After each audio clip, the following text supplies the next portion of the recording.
I'm standing between two Mercedes-Benz C-classes, and you might not know just by looking, but one of them is very special. It's got a secret under the bonnet. Let me show it to you.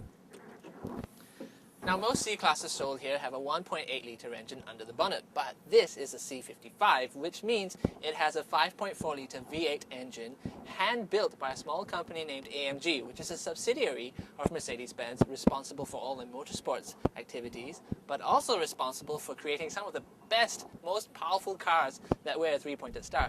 Now, as you can imagine, this thing can be pretty scary to drive.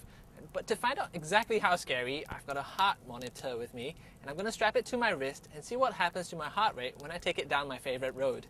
And then after that, I'm going to do the same with the C180. Let's see what happens.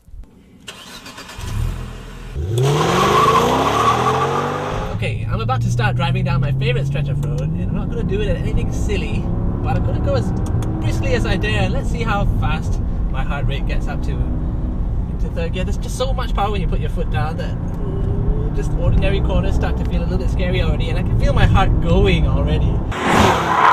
And coming up to what they call Devil's Bend. Oh, thank God for ABS.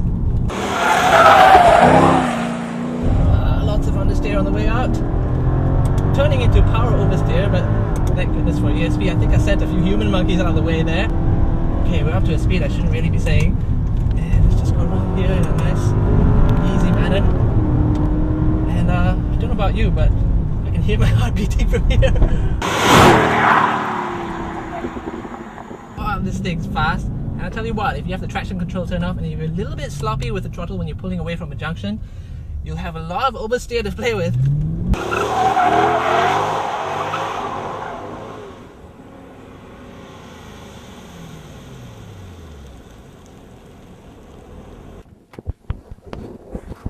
Okay, well, let's see what the C55 has done for my heartbeat.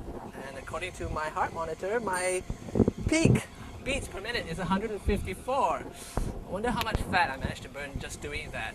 Okay, well, let's see what the C180 can do. Now I'm back in the regular C180. Now, it may be called the Sports Edition, but it's got a weedy 1.8 litre engine under the bonnet. The brakes aren't as strong as the C55s, of course, and that could cause my heart rate to go up.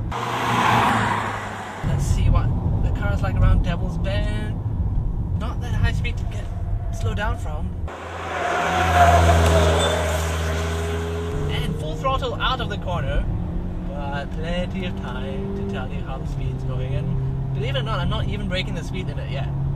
This car is a nice car to drive. I mean, it's fairly nimble, and it does have a lot of grip, and it's got quick steering and all, but there's just not so much going on. Something tells me if I had one of these, I would live a lot longer than if I had a C55.